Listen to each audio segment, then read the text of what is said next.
Bueno, muy buenos días. eh, Muy buenos días a todos. Nosotros somos estudiantes de quinto año de medicina y actualmente estamos cursando por la rotación de psiquiatría y salud mental. Y el día de hoy les vamos a traer varios temas relacionados con la salud mental, dentro de ellos depresión, ansiedad y trastornos del sueño, la cual afecta a la mayoría de la población joven. Dentro del grupo de compañeros de los que vamos a presentar el día de hoy se encuentra Jonathan Vivar, Brandon García, Rodrigo Paniagua, Wendy Cojón, Michelle Gómez y Nazaret Aparicio y su servidor Diego Cabrera. Durante la presentación pueden surgir dudas. Si llegan a surgir dudas, están en la libertad de preguntarlas dentro del chat que tenemos dentro de Google Meet y las responderemos al final de toda la presentación.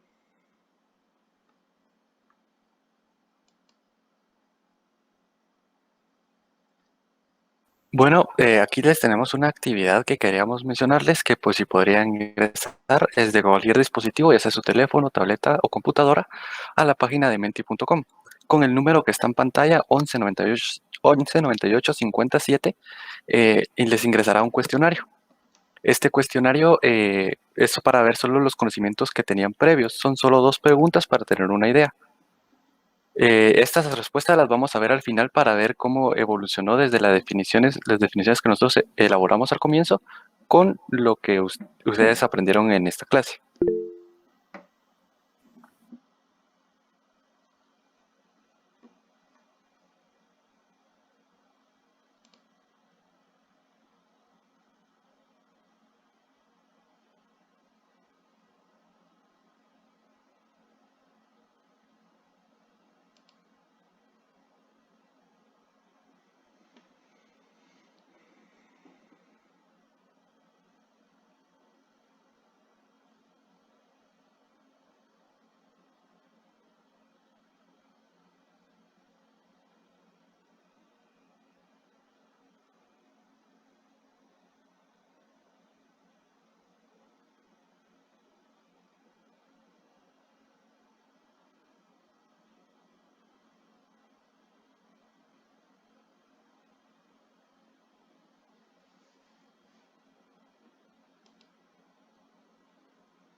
Buenos días, mi nombre es Nazaret Aparicio y con mi compañero Brandon García les vamos a impartir lo que es el tema de trastorno de ansiedad generalizada. Siguiente, por favor. Entonces, para empezar, previamente el trastorno de ansiedad generalizada estaba conformado por el trastorno por estrés postraumático y trastorno obsesivo compulsivo. Sin embargo, ahora estos se definen de manera individual. Entonces, la ansiedad vamos a tener que se va a dividir de acuerdo a su duración. Puede durar meses o que sea continua, vamos a hablar de un trastorno de ansiedad generalizada, mientras la que dura minutos y es episódica y se manifiesta como una crisis de ansiedad. Vamos a hablar de una espontánea, que como ejemplo tenemos el trastorno de angustia y pánico, y situacionales, que son las fobias. Entre estas podemos encontrar la agorafobia, fobias específicas y fobias especiales. El término agorafobia es el que utilizamos para definir a toda aquella persona que presenta miedo muy intenso al estar en lugares públicos o con mucha aglomeración, por ejemplo, centros comerciales o algún restaurante. Siguiente, por favor. De acuerdo a sus generalidades, tenemos de que, como ya les mencioné, este es un curso crónico, o sea que puede durar meses hasta años. Hay una limitación en el funcionamiento psicosocial. Cuando hablamos de limitación del funcionamiento psicosocial, hace referencia a que interfiere con la vida cotidiana de las personas, ya sea de manera laboral o con su relación con otras personas. Entre sus síntomas principales tenemos la ansiedad y preocupación excesiva, y debido a que estos síntomas son muy intensos, puede simular enfermedades físicas. Siguiente, por favor. Y debido a que simula enfermedades físicas, los pacientes tienden a consultar a otros lugares, a otros especialistas que no sea un psiquiatra, cuando debería ser con un psiquiatra. Entonces ustedes se preguntarán, pero si yo a veces tengo que aprobar un examen muy importante y yo he presentado esos dos síntomas, por eso quiere decir que ya tengo este trastorno. Para eso les colocamos esta tabla en donde distingue una ansiedad normal de una ansiedad patológica. Entonces, en la ansiedad normal tenemos que entre sus características generales van a ser episodios poco frecuentes, sus síntomas van a ser una intensidad media o leve, va a tener un estímulo, como por ejemplo que les mencioné el examen, ese podría ser un estímulo. El grado de sufrimiento es limitado y transitorio, y el grado de interferencia en la vida cotidiana es ausente o ligero, mientras que en una ansiedad patológica el grado de interferencia en la vida cotidiana es profundo, sus síntomas son más intensos, la duración es prolongada y el grado de sufrimiento es alto y duradero. Siguiente, por favor. Entonces, hablando de esa epidemiología a nivel mundial, tenemos que más de 260 millones tienen trastorno de ansiedad generalizada, con una prevalencia del 3%, y esto se ve más que todo en las personas que tienen 40 a 50 años. Solo el 5 al 7% consulta, y tenemos de que es 2 veces más frecuente en mujeres que hombres. Ahora, hablando propiamente de nuestro país, Guatemala, no se cuentan con estudios en el que nos identifique específicamente la prevalencia de ese trastorno. Sin embargo, se sabe que 1 de cada 4 guatemaltecos mayores de 18 años ha padecido algún trastorno mental. Solo el 2.3% consulta, y se sabe que constituye uno de los trastornos más frecuentes que afecta a la población guatemalteca. En un estudio que se realizó en México, la prevalencia de ese trastorno es del 1.2%, siendo 2 veces más frecuente también en mujeres que en hombres. A los 27 años la mitad ya inició con sus síntomas, y se encontró que la intensidad es más frecuente la moderada, seguida por la severa y por último la leve. Ok, ahora con respecto a la etiología, vamos a tener que la ansiedad va a ser una alteración en la regulación de las emociones, y esto va a ser producto de una interacción entre dos factores, los biológicos y los psicológicos. En los biológicos tenemos una predisposición genética y los neurotransmisores. Los neurotransmisores los mencionaré más adelante. Con la predisposición genética nos referimos a que está realmente en los genes y se puede heredar. Y les voy a poner un ejemplo. Si tenemos una persona que tiene como familiar afectado a alguien de primer grado, ya sea mamá, hermano o papá, y lo comparamos con una persona que no tiene ningún familiar cercano afectado con una enfermedad de trastorno mental o trastorno de ansiedad, la persona que sí tiene un familiar, ya sea hermano, papá o mamá, tiene de 1 a 7 veces más probabilidades de padecer esta enfermedad. Y con los psicológicos tenemos los estresantes psicosociales, acontecimientos traumáticos, psicodinámicos y cognitivo-conductuales. En los estresantes psicosociales están los estresantes que están en la vida cotidiana, ya sea en ambiente laboral o en ambiente estudiantil. en acontecimientos traumáticos, ya sea un asalto, presenciar un tiroteo o la muerte de algún familiar cercano, que va a ser un evento traumante para uno, puede ser un desencadenante o un factor de riesgo. Con respecto a lo psicodinámico, es la forma en que nosotros vamos a reaccionar ante la ansiedad, y esto es individualmente de cada persona. Y con los cognitivos y conductuales, esto a lo que se refiere es que nosotros vamos a detectar como una amenaza y qué es lo que nos va a desencadenar la ansiedad. Al momento de que una persona puede estar en un zoológico viendo un león desde fuera de la jaula y no sentir nada, y otra persona sí puede estar a la par de esa jaula y tener un gran miedo, un gran pánico, pero no debería de sentirlo porque el león está encerrado. Siguiente. Con respecto a los neurotransmisores, vamos a tener que GABA, serotonina y noradrenalina son los principales. Principalmente de estos tres, la GABA y la serotonina. Estos actúan en la corteza frontal, en la corteza occipital, en el sistema límbico y en los núcleos caudados y ganglios basales. Va a existir una disminución en GABA y la serotonina. Esto es lo que nos va a originar ciertos síntomas y por eso los tratamientos van orientados a estos dos neurotransmisores. Y con respecto a la noradrenalina, lo que va a ocurrir no es que directamente el neurotransmisor va a estar disminuido, sino que los receptores van a tener una sensibilización mucho mayor, lo que permite que con menos cantidad de noradrenalina se puedan desencadenar los síntomas noradrenérgicos como palpitaciones, sudoración, entre otros. Siguiente. Ahora, con respecto a las manifestaciones clínicas, como se me había mencionado, es una situación crónica. Entonces, un síntoma característico va a ser una ansiedad, preocupación excesiva e irracional por más de 6 meses. Es decir, que no hay una causa que realmente esté causando la ansiedad, sino que por cualquier cosa o cualquier situación vas a empezar a tener esa ansiedad por una duración de más de 6 meses.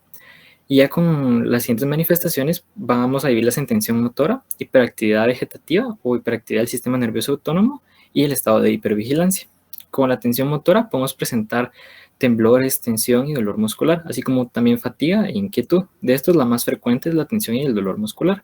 Y con la hiperactividad vegetativa es frecuente sensaciones de ahogo, nudos en la garganta, taquicardia y palpitaciones, que a veces los pacientes piensan de que por tener taquicardia les va a dar un infarto o algo parecido, y entonces eso también les desencadena aún más ansiedad, boca seca, mareos y escalofríos.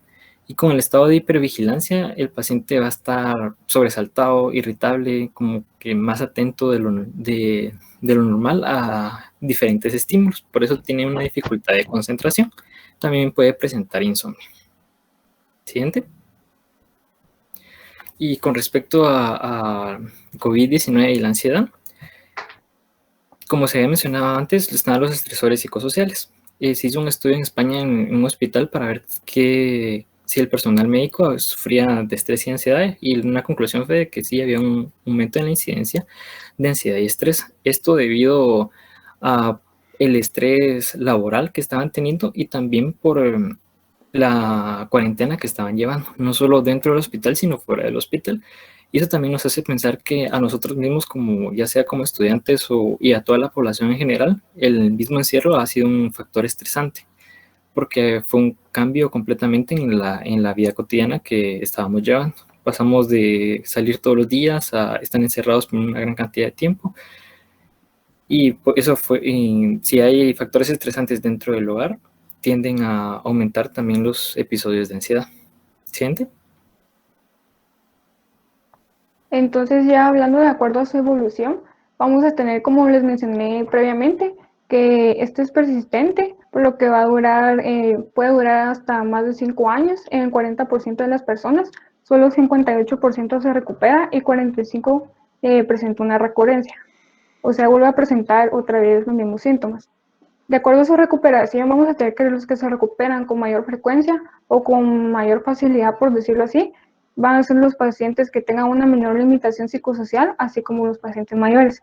Mientras los que se recuperan con menor frecuencia o con mayor dificultad son los que tienen malas relaciones, ya sea con su pareja, con su familia o con las personas con las que se relacionen.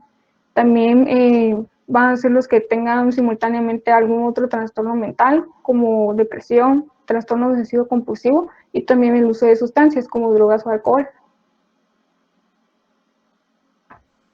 Y con respecto al diagnóstico, como va a ser un diagnóstico psiquiátrico, una enfermedad psiquiátrica, tenemos que tomar en cuenta de que todo diagnóstico psiquiátrico debe realizarse por exclusión. ¿Qué nos quiere decir esto? Que vamos a descartar primero cualquier enfermedad médica que nos pueda estar causando estos síntomas, ya sea trastornos cardiovasculares por la palpitación que se ha mencionado antes, los pulmonares por la falta de aire o ahogo que estaban sintiendo, neurológicos o también consumo de sustancias que también pueden provocar esto, así como una regulación endocrina. Entonces, para el diagnóstico vamos a necesitar de test de ansiedad que están basados en criterios médicos para detectar la ansiedad, además de una buena evaluación clínica.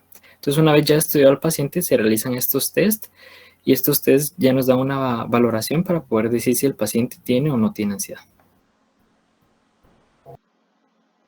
Ahora, para terminar con este tema, tenemos el tratamiento. El tratamiento va a ser tanto farmacológico como psicoterapéutico.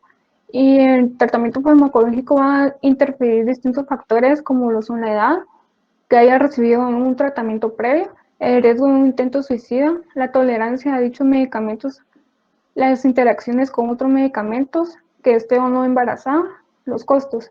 Hay que tener en cuenta de que hay que brindar un buen plan educacional al paciente y si es posible a algún otro familiar, ya que los medicamentos tienen efectos secundarios y muchas veces los medicamentos se dejan por un largo tiempo. Entonces, muchas veces los pacientes piensan que en el primer mes no vieron mejoría, entonces dejan de tomarlo y piensan que el medicamento no sirve, lo cual no es así porque para que se dé una buena recuperación se debe dejar el medicamento por un largo tiempo. ¿Bien? Entonces, en tratamiento farmacológico tenemos que este se deja regularmente durante 6 a 12 meses y el 70% ya ha presentado mejoría a los 6 meses. El tratamiento de primera elección son los inhibidores selectivos de recaptura de serotonina y los antidepresivos duales. Por lo regular, los antidepresivos se usan en conjunto con las benzodiazepinas, puesto que estas controlan rápidamente los síntomas, mientras que estos antidepresivos realizan su acción. Las benzodiazepinas, a la dosis que se da, tienen un efecto ansiolítico y hay que tener en cuenta que puede haber un riesgo de abuso de dependencia de sustancias, por lo que estas solo se utilizan al principio del tratamiento. Entre los otros medicamentos que podemos brindar son la pregabalina, el cual es un anticonvulsivante y mejora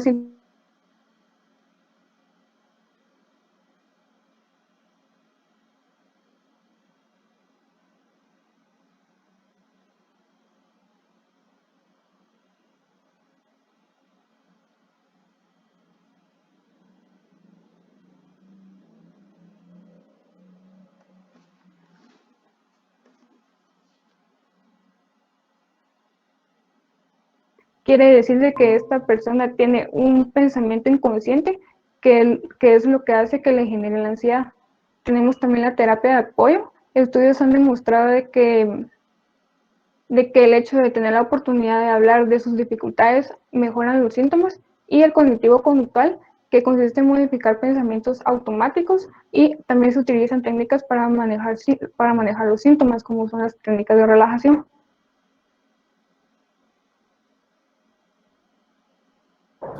Bueno, antes de continuar con lo que es depresión, solo para las personas que recién ingresaron o entraron más tarde, está la encuesta de Menti. La información está en el chat del Google Meets. Y también para los que tengan dudas o con respecto a los temas, las pueden escribir en el chat o las pueden formular al final.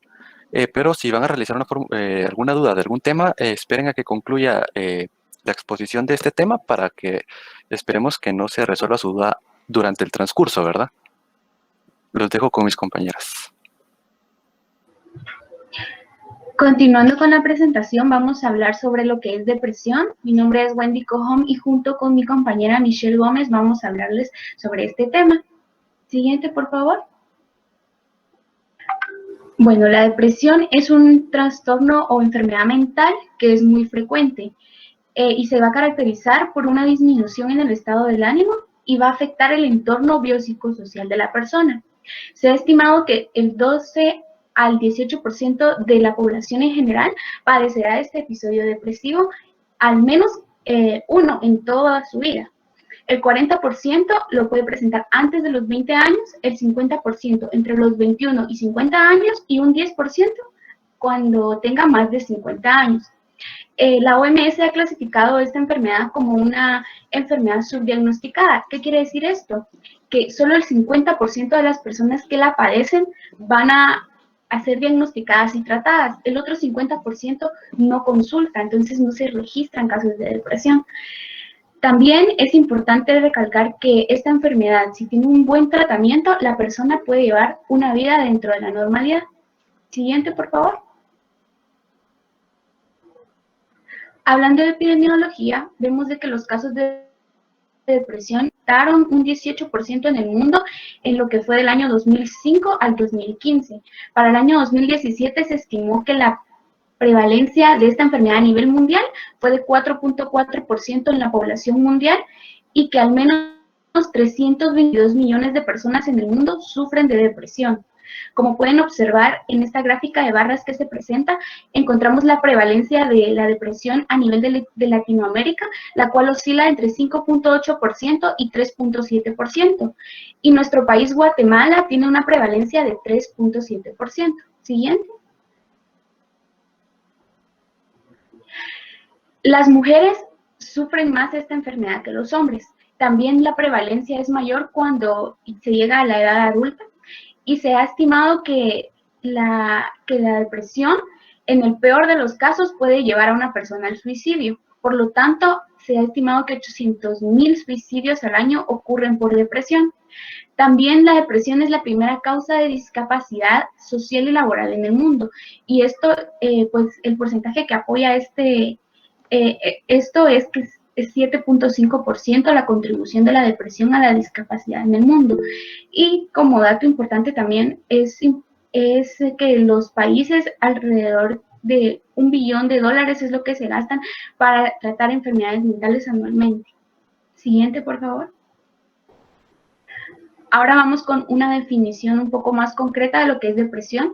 Según la OMS, la depresión es un trastorno mental frecuente que se caracteriza por la presencia de tristeza, pero esta tristeza es una tristeza intensa que dura mucho tiempo. Va a haber también una pérdida de interés o placer. La persona nos va a referir de que ha dejado el interés por hacer actividades que eran agradables para ella, como ver una película, cocinar, jugar algún videojuego o leer algún libro. Van a tener sentimientos de culpa o falta de autoestima. Va a tener trastornos del sueño o del apetito, sensación de cansancio y falta de concentración. Siguiente, por favor. Bueno, entonces ustedes dirán, bueno, yo me he sentido muchas veces triste y siento que me ha pasado por muchos días, pero ¿será que tengo depresión? Debemos tener claro de que la tristeza y la depresión no es lo mismo. Entonces acá les puse una tabla donde vemos las diferencias entre ambas. La tristeza va a ser una emoción ocasional, breve y limitada, mientras que la depresión ya hablamos de un trastorno del estado del ánimo en el cual la tristeza es profunda y va a ir acompañada de otros síntomas como los que ya hemos hablado y va a durar por lo menos 2 semanas y se va a presentar todos los días. La tristeza, en cambio, va a surgir solo en diversos momentos y va a incapacitar a la tristeza no va a incapacitar a la persona a realizar cosas que le agradan o sus actividades cotidianas y también vamos a identificar el motivo que la genera.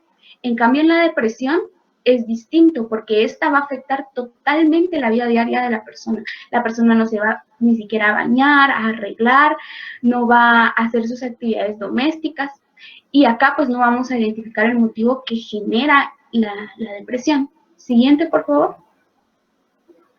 Vamos a hablar ahora sobre los tipos de depresión. El episodio depresivo mayor es el que va a durar al menos 2 semanas.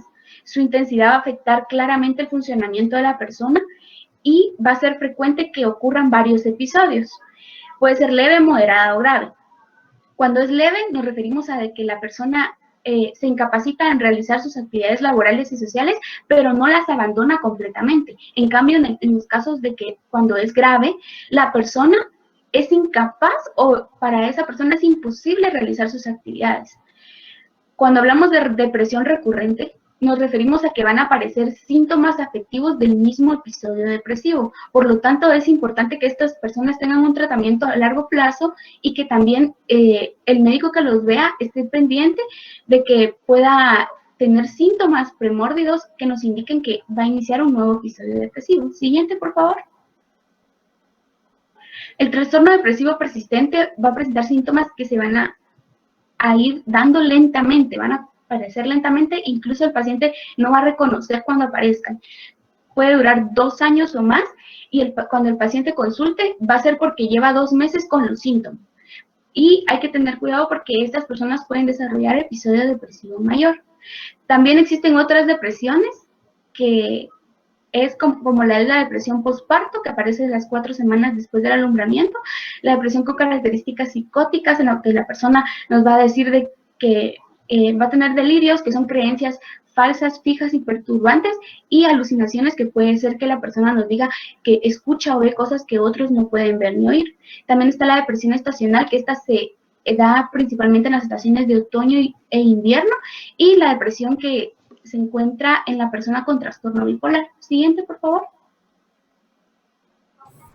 Buenos días a todos, gracias Wendy. Continuando con el tema de depresión, pues vamos a hablar sobre las causas. Se ha visto que el trastorno depresivo, pues no hay solamente una causa desencadenante, sino es el conjunto de varias de ellas, y los dividen en muchas literaturas como causas primarias y causas secundarias, que vamos a ir explicando un poco más de ellas. Siguiente, por favor. Gracias. Luego tenemos pues las causas primarias, que de las más asociadas pues tenemos la genética, que se ha visto que aquellas personas que tengan un familiar de primer grado con depresión que lo presentaron o actualmente lo tienen un riesgo mayor de 15 a 25%. Tenemos también las causas biológicas, ¿verdad? De las cuales se ha visto de que hay disminución de ciertas áreas cerebrales, como lo es del hipocampo, de ganglios basales, de la corteza prefrontal, que vamos a explicar un poquito más adelante por qué es importante. También se ha asociado a trastornos del sueño y la hipótesis que es como la más aceptada, que es la monoaminérgica, que vamos a explicar más adelante. También tenemos causas psicosociales, ¿verdad? Como ya se había mencionado, de la depresión, pues la más importante es el estrés, y esta la podemos ver en diferentes situaciones, como es maltrato infantil, muerte, violencia, desastres naturales, por las estaciones que también ya habían comentado, el aislamiento, desintegración social, como lo que estamos viviendo actualmente de COVID-19, y también el desempleo y la pobreza. Siguiente, por favor. Entonces vamos a explicar la más aceptada, ¿verdad? Que es la hipótesis monoaminérgica, que esta se basa en una disminución de los neurotransmisores, principalmente de serotonina, noradrenalina y dopamina. Recordemos que los neurotransmisores es la forma en que se permite la comunicación entre las neuronas. Esto obviamente va a causar cambios a nivel de los receptores porque hay menos estimulación, y también va a causar cambios a nivel de neuronal. Siguiente, por favor. Entonces vamos a explicar un poquito de cada uno de estos. La serotonina pues no solo es importante en la regulación del estado de ánimo, sino también en la actividad motora, en la presión arterial, en la secreción de hormonas, en el sueño, en la actividad sexual, y esta se va a formar a nivel del tronco encefálico, y su disminución es la que más se asocia a depresión. Siguiente, por favor. Esto es importante porque desde el tronco encefálico pues va a enviar información a diferentes áreas cerebrales. Vamos a mencionar algunas de ellas, por ejemplo, la corteza prefrontal, ¿verdad? En situaciones normales pues esta es importante para la toma de decisiones y expectativas. Sin embargo, como la serotonina va a estar disminuida, pues vamos a presentar un humor depresivo e indecisión. Otro ejemplo es el hipotálamo, que es importante en la regulación del hambre y estados de ánimo. Sin embargo, por la disminución de serotonina vamos a ver una pérdida o también un aumento del apetito y la pérdida de interés. Otro importante, pues tenemos también lo que es la médula espinal, que esta es una vía de conducción de impulsos, principalmente asociada a la sensación dolorosa, que normalmente, cuando la serotonina disminuye, pues vamos a ver que va a disminuir ese umbral o esa sensibilidad, y por ende la persona presenta más síntomas somáticos, es decir, síntomas asociados con dolor, y que muchas veces no se explica por causa médica. Siguiente, por favor. Luego tenemos la noradrenalina, que igual que la serotonina, pues esta no solo regula el estado de ánimo, sino que también el sueño, el apetito, el instinto y motivación, secreción de hormonas y el movimiento. Y esta también se va a formar a nivel del tronco encefálico. Siguiente, por favor. Esta es importante porque no solo actúa en las mismas vías que la serotonina, sino que también en otras como lo es el cerebelo, que esta es importante para la información, junto con la corteza y el aparato locomotor, por lo que si va a estar disminuida podemos ver agitación o enlentecimiento. También está la corteza prefrontal dorsolateral, que esta es importante para regular la atención y función ejecutiva, pero como va a estar disminuida vamos a ver una disminución de la concentración. Siguiente, por favor. Y luego tenemos la dopamina, que es la que en menor grado se ha asociado. pero vemos que esta es importante a nivel de los ganglios basales, que esta es importante para el movimiento. Sin embargo, cuando está disminuida, vamos a ver movimientos agitados o enlentecidos que son muy similares a los síntomas del Parkinson.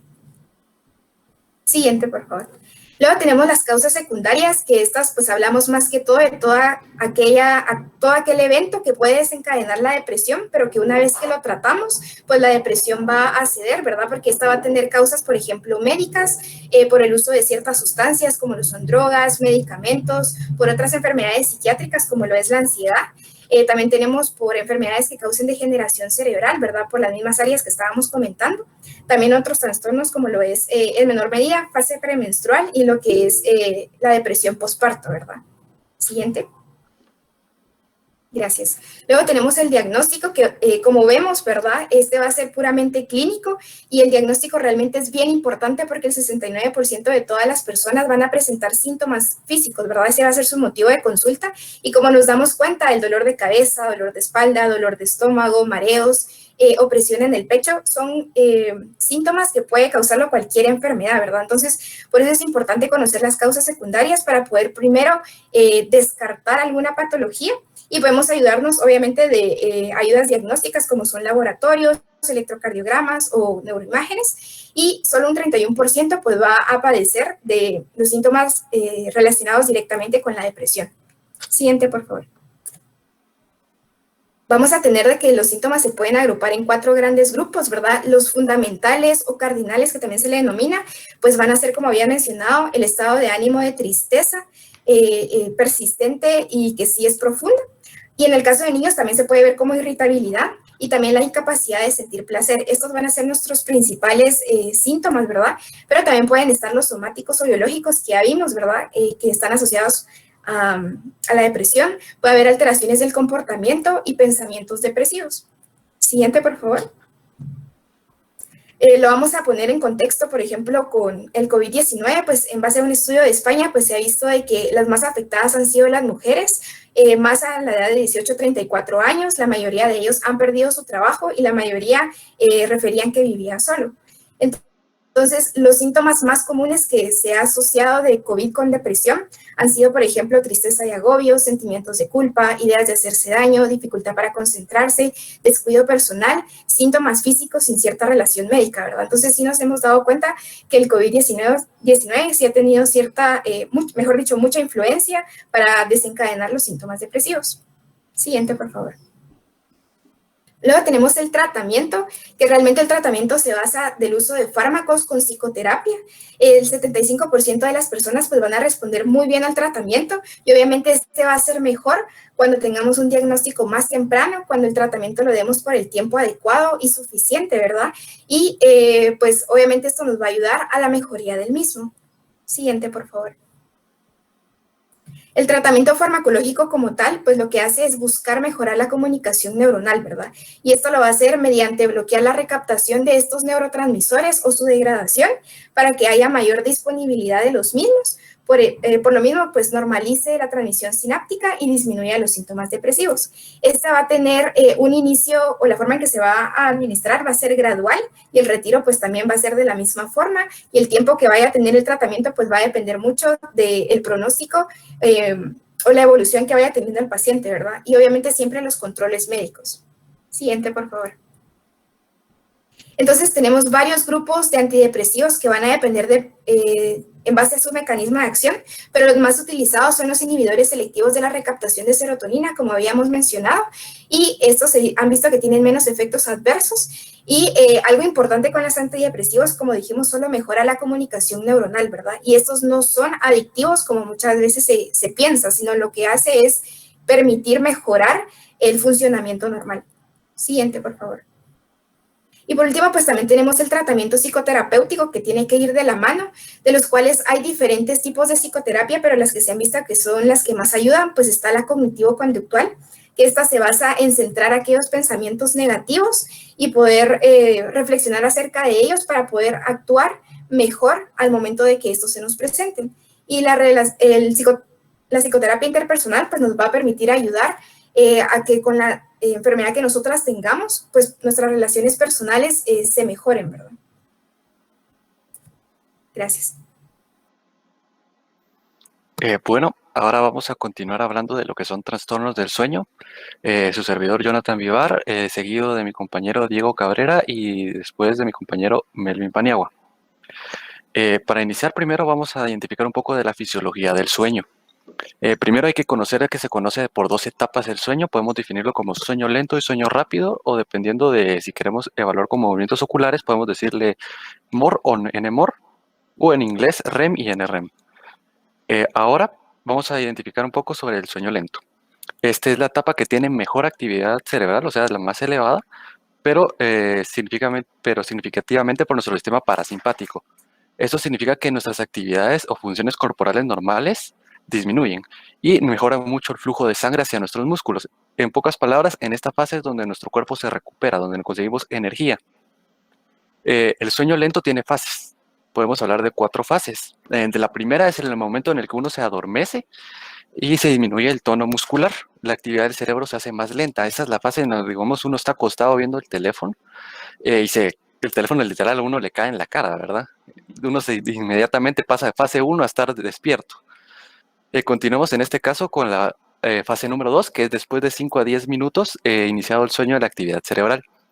Esta es más lenta aún que la fase 1, y en esta fase podemos identificar que la persona de verdad está dormida, ya sea por base de un electroencefalograma o de algún otro mecanismo, ¿verdad?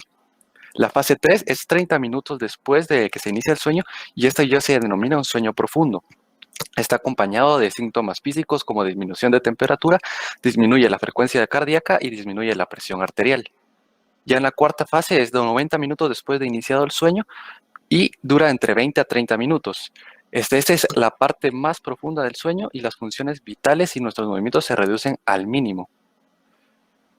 Continuamos con el sueño rápido. El sueño rápido va inmediatamente después de culminada la fase 4 del sueño lento. Esta fase, la actividad eléctrica del cerebro o la actividad cerebral es muy similar a la de cuando uno está despierto. Pero en esta podemos encontrar movimientos oculares rápidos. De ahí por qué los nombres MOR y REM, ¿verdad? También hay relajación muscular total, y aquí pueden aparecer los sueños o ensoñaciones. También continuamos hablando de qué significarían los trastornos del sueño. ¿Qué definimos nosotros como trastornos del sueño? Son aquellos problemas que alteran la forma del sueño, ya sea cuantitativamente o cualitativamente, o sea, la duración de nuestro sueño o las características propias de nuestro sueño. Hablando un poquito de epidemiología, la prevalencia de los trastornos del sueño se ha estimado que entre el 15 y el 42% de las personas adultas podemos encontrar los trastornos más comunes, que pueden ser desde somnolencia diurna excesiva e insomnio. También hablando más de epidemiología, los estudios han realizado en estudiantes universitarios en alrededor del año de 2010 a 2018, que hay una prevalencia global de insomnio en los rangos de 18 a 35 años de edad, que fue de un 34% en mujeres y 22% en los hombres, siendo más importante en los hombres. Ahora, continuando, vamos a hablar de métodos diagnósticos para los trastornos del sueño. Hablamos de semiología del sueño para la historia clínica y toda interrogación que hace el médico, los cuestionarios y escalas que podemos utilizar, como escalas STOP, que ayudan al médico junto con la semiología del sueño para orientarnos en qué trastorno de sueño puede padecer la persona. Polisomnografía, que incluye electroencefalograma, electrooculograma y electromiograma para valorar todas las características del sueño. La actigrafía es como un reloj, si lo quieren ver de esta forma, que mide la estabilidad del sueño.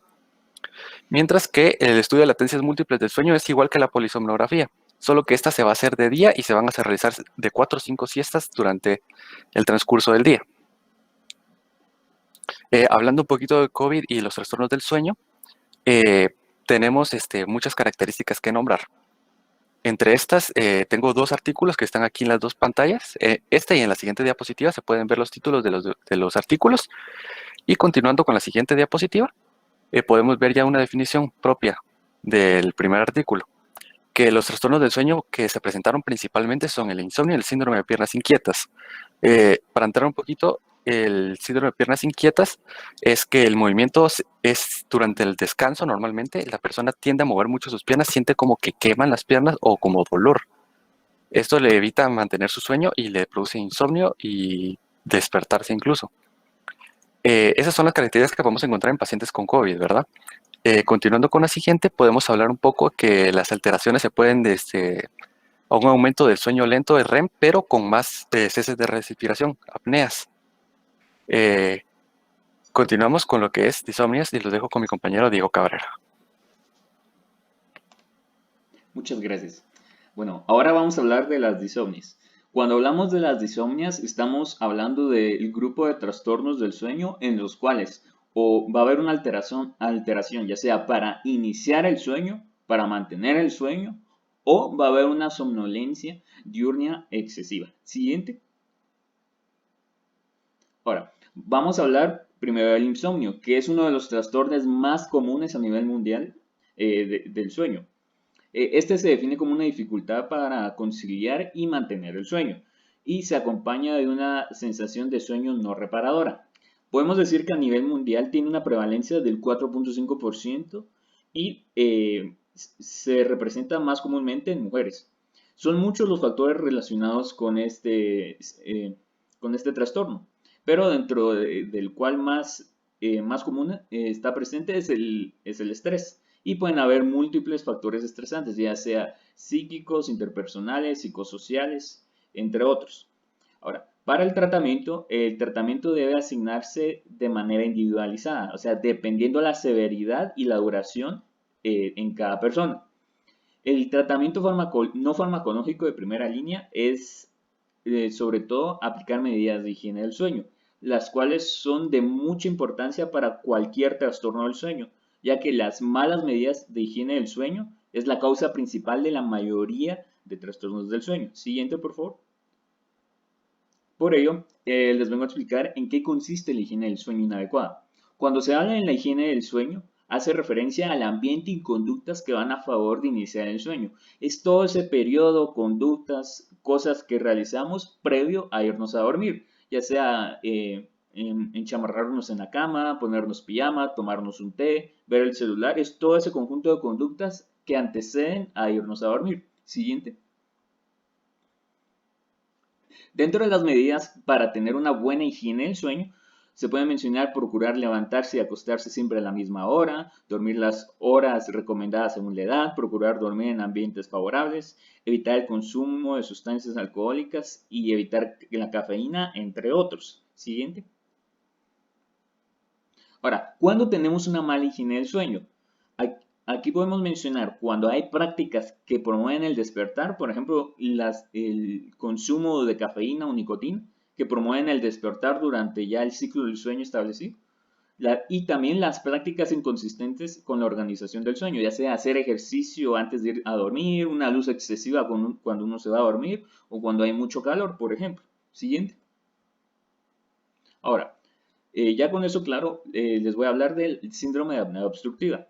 Este se caracteriza por episodios de oclusión total o parcial de las vías respiratorias superiores. Se produce una interrupción del sueño por la apnea que se produce. Una apnea significa una interrupción transitoria de la respiración. Aquí lo más relevante epidemiológicamente hablando es que tiene una prevalencia del casi 17% a nivel mundial en hombres, sobre todo de 50 a 70 años, y una prevalencia del 9% en mujeres de 50 a 70 años, que es el grupo donde más se va a encontrar. Suele acompañarse de ronquidos muy fuertes y como consecuencia el sueño excesivo durante el día. Siguiente, por favor. Ahora, la pregunta aquí sería, o sea, si yo ronco, ¿tengo apnea obstructiva del sueño? No. Hay que dejar claro que una roncopatía no es lo mismo que una apnea obstructiva del sueño. En una roncopatía, el ronquido se va a dar por una vibración anormal de los tejidos de la garganta. Y en una apnea obstructiva, se va a dar por una oclusión parcial o completa que impide el paso del aire. Y esto se debe mayormente a pérdida de la tensión de los músculos de la faringe. Por eso mismo es que se encuentra mayormente en personas ya de la tercera edad en adelante. Siguiente. Ahora, para el tratamiento podemos mencionar que la disminución del peso corporal, cambios de postura al dormir y evitar el uso de sustancias como tabaco y alcohol son las medidas generales para el tratamiento.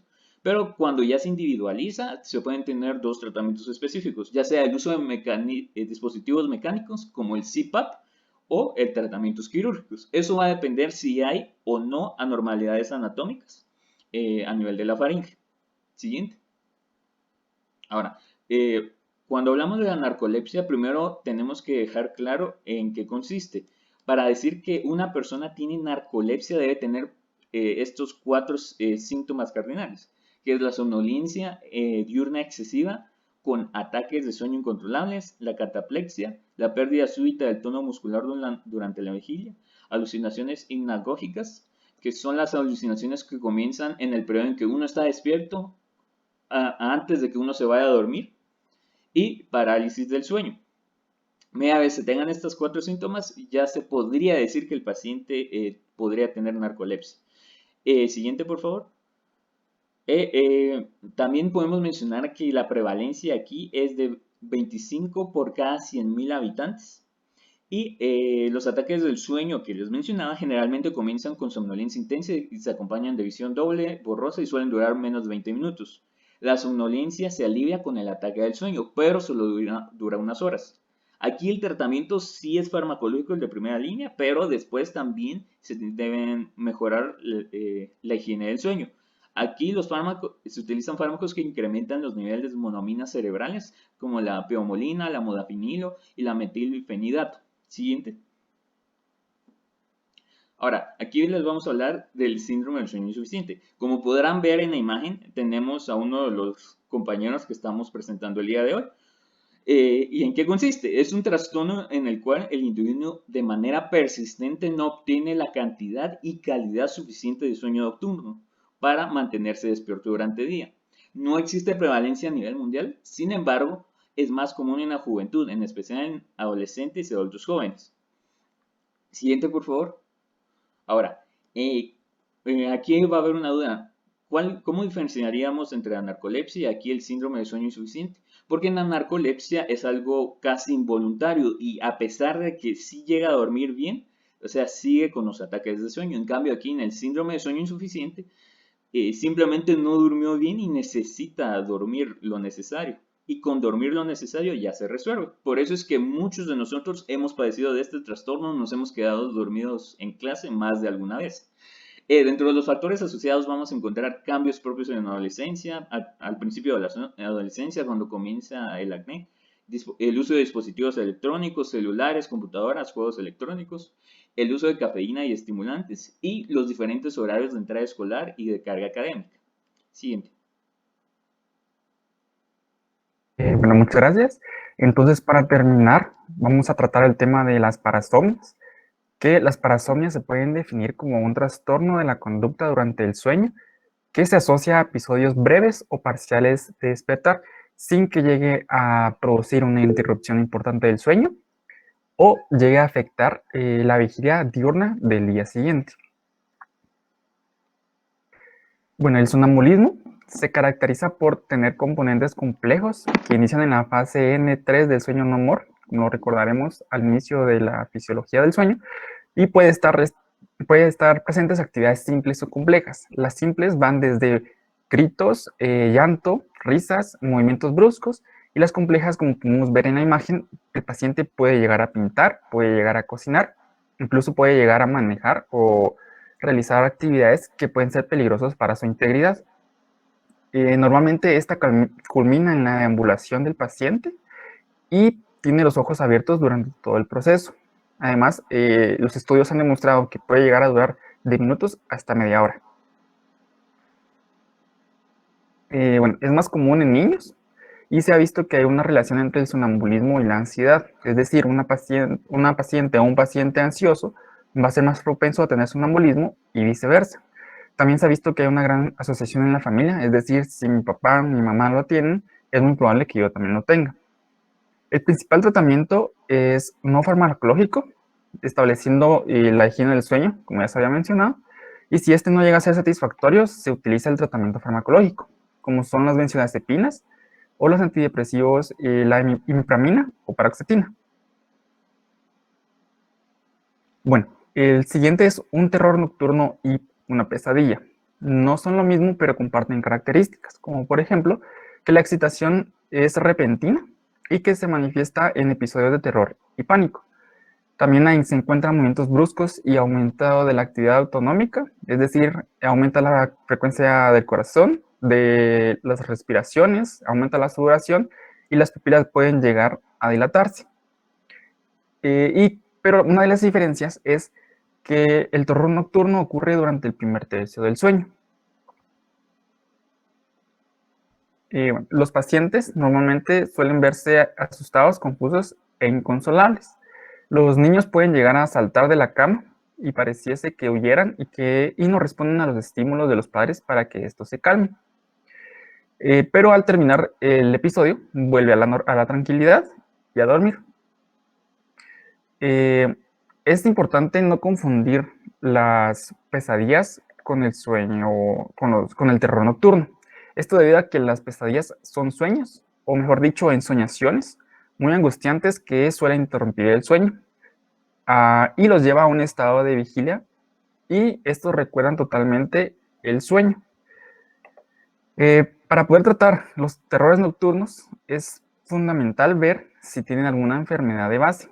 Esto debido a que, según la enfermedad que lo produzca, va a ser el tratamiento.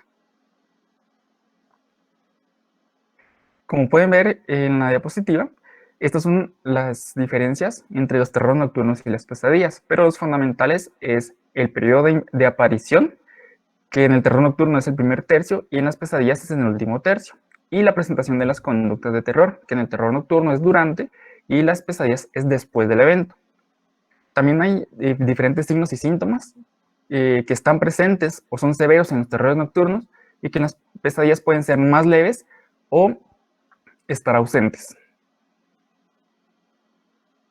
Finalmente, la parálisis del sueño se define como la incapacidad de realizar movimientos voluntarios, ya sea al inicio, durante o al despertar del sueño. Esta se caracteriza porque se conserva la conciencia y el recuerdo de la parálisis. Puede llegar a durar desde segundos hasta minutos. La recuperación es espontánea. Puede llegar a presentarse solamente una vez en la vida o varias veces, y es más frecuente en pacientes psiquiátricos. Como ya lo hemos estado mencionando, no significa que si yo tengo parálisis del sueño, tenga un trastorno psiquiátrico. Puede presentarse en personas sanas, pero es más propenso a un paciente que tiene alguna enfermedad psiquiátrica. Bueno, muchos habrán escuchado la frase común o popular de "se me subió el muerto". Normalmente esta frase se utiliza para poder darle una explicación un tanto fantasiosa a la parálisis del sueño, pero esto se produce por... Siguiente, por favor. Se produce por una disociación entre los mecanismos que mantienen el estado de alerta del paciente con los mecanismos que median la relajación muscular generalizada. Se ha visto que pueden llegar a aparecer alucinaciones, es decir, ver cosas que no existen, oír cosas que no existen, que no se están produciendo en ese momento, en 30 a 70% de los casos. Unos factores predisponentes son la privación del sueño, horarios irregulares del sueño, el estrés constante y la posición de dormir, ya que un paciente que duerme boca arriba es más propenso que los que duermen lateralmente o boca abajo. Al igual que la mayoría de los trastornos del sueño, su tratamiento es no farmacológico utilizando las medidas de higiene del sueño. Pero podemos llegar a utilizar medicamentos como el ISRS, que son los inhibidores selectivos de la recaptación de la serotonina, para poder llegar a tratarlo. Siguiente, por favor. Bueno, entonces, antes de terminar la actividad y proceder a las preguntas, les queremos compartir esta actividad. Es un formulario de Google Forms en donde se les plantean unas preguntas respecto a lo expuesto en este webinar. Entonces, se les va a pasar el link por el chat para que puedan, los que deseen, contestarlo y poder regalarnos una retroalimentación de la actividad.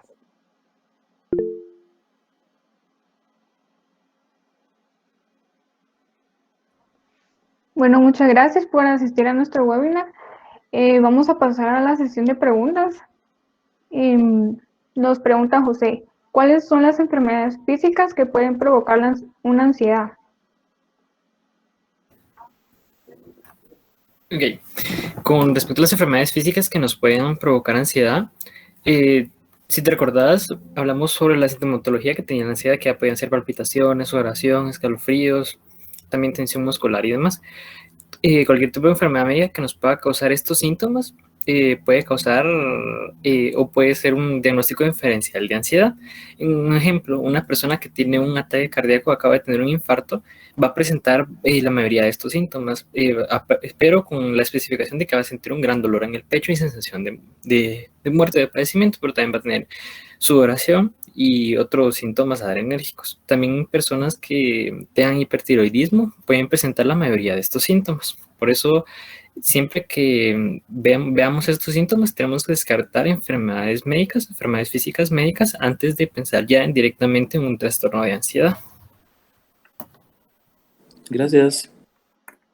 Muchas gracias, Brandon. Pasamos a otra pregunta que nos están realizando. Dice Gabriela Salazar. ¿Ustedes como estudiantes de medicina han notado algún cambio en sus hábitos de sueño al punto de llegar a tener alguno de los que mencionaron en la charla?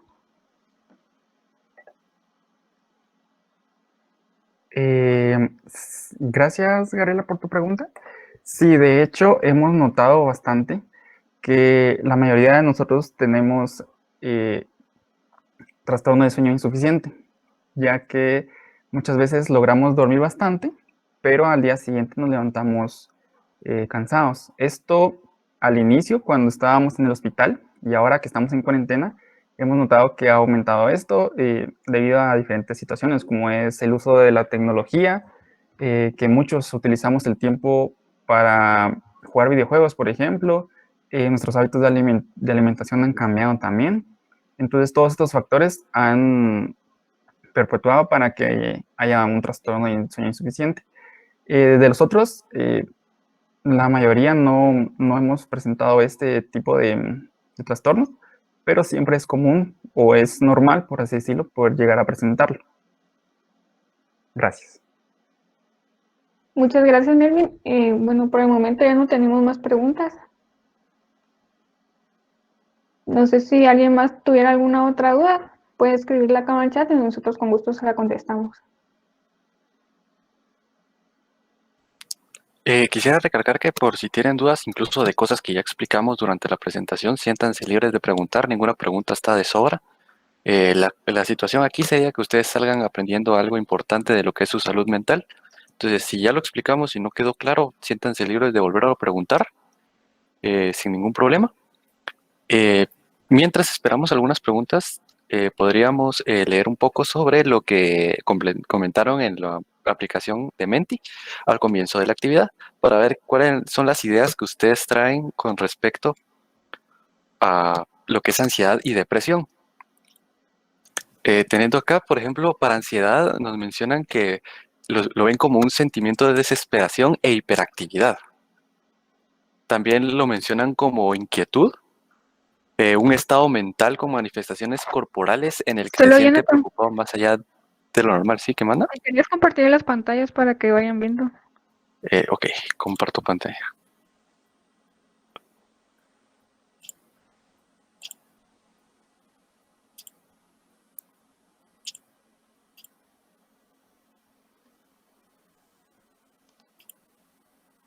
Aquí estamos. ¿Se ve bien? Ok. Como les seguía diciendo, entonces para ansiedad tenemos un estado mental con manifestaciones corporales en el que se siente una preocupación más allá de lo normal. También podemos ver como preocupación y medio persistentes, tener miedo intenso, inquietud, preocupación o nerviosismo. Es tener una preocupación o algún miedo constante antes de que pase algo malo o algo en general. Es la preocupación por una circunstancia, o también lo podemos ver como una emoción que genera mucha preocupación. Esas son sus definiciones de ansiedad antes de iniciar la clase, ¿verdad? Puede que algunas hayan cambiado, pueden que algunas ya las hayan tomado como que estaban bien.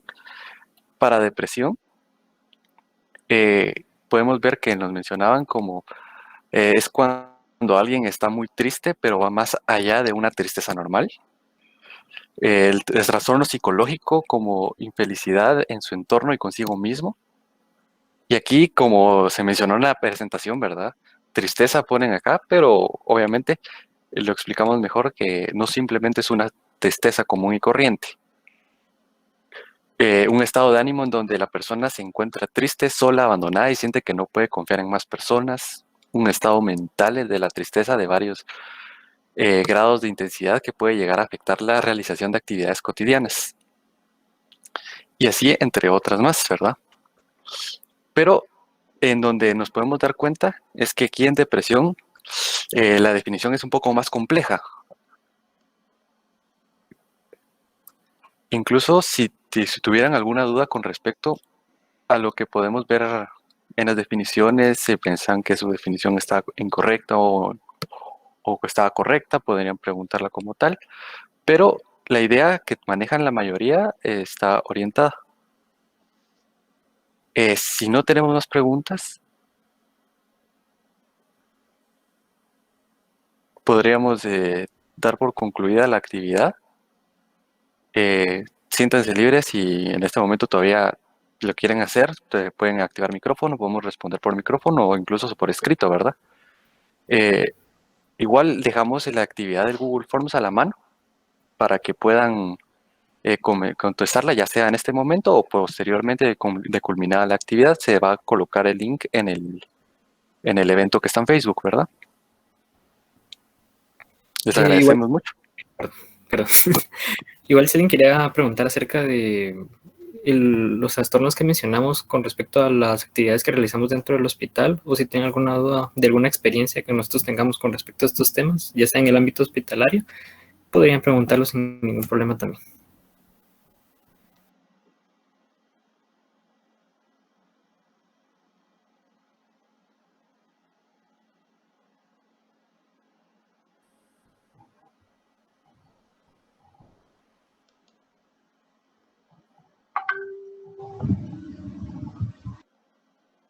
Creo que ya nadie va a decir ninguna duda, entonces pues, procedemos a las palabras de agradecimiento. Ah, hay una.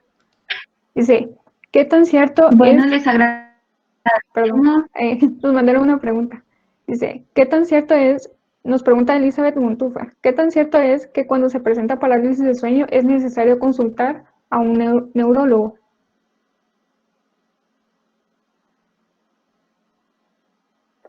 Ok, gracias por la pregunta, Elizabeth.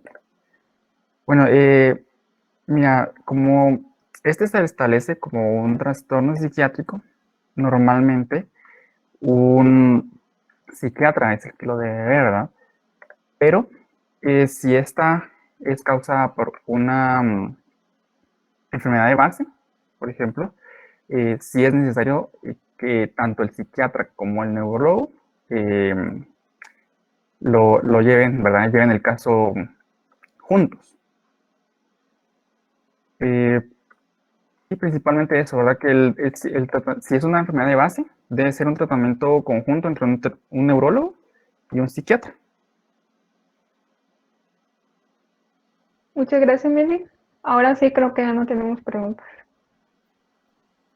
Bueno, les agradecemos a cada uno de ustedes por la participación en nuestro webinar. Entonces, esperamos que haya sido de su agrado. Discúlpame, Wendy, acaban de enviar otra pregunta. Pregunta, José, ¿podría la ansiedad afectar a toda una familia?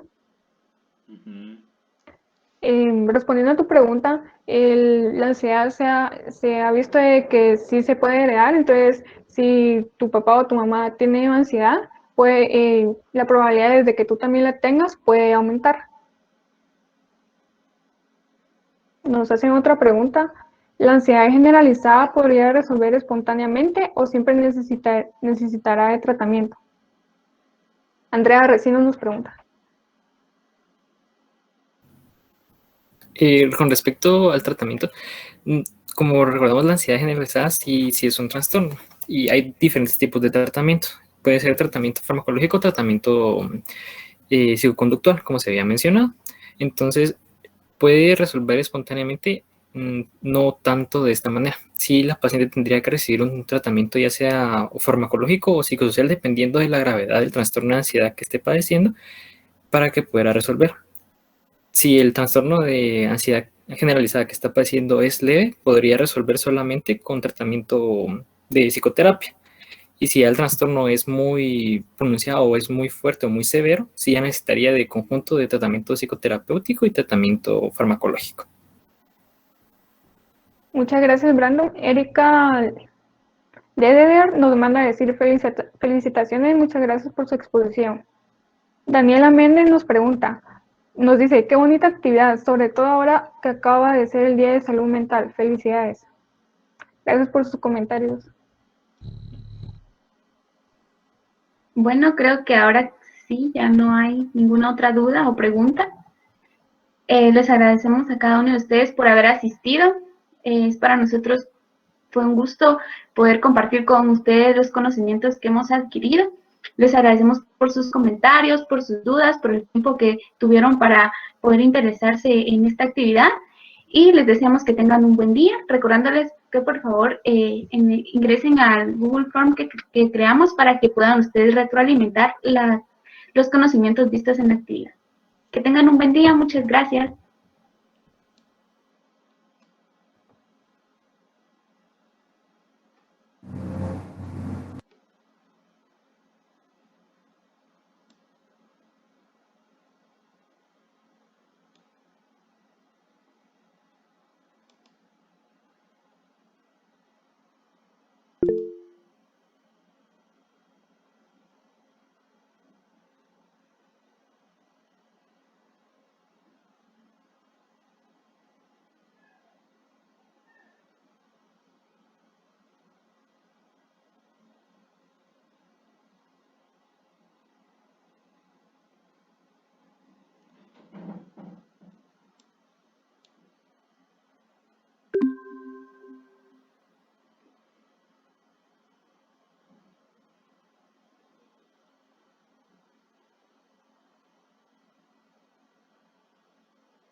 Bien, doctores.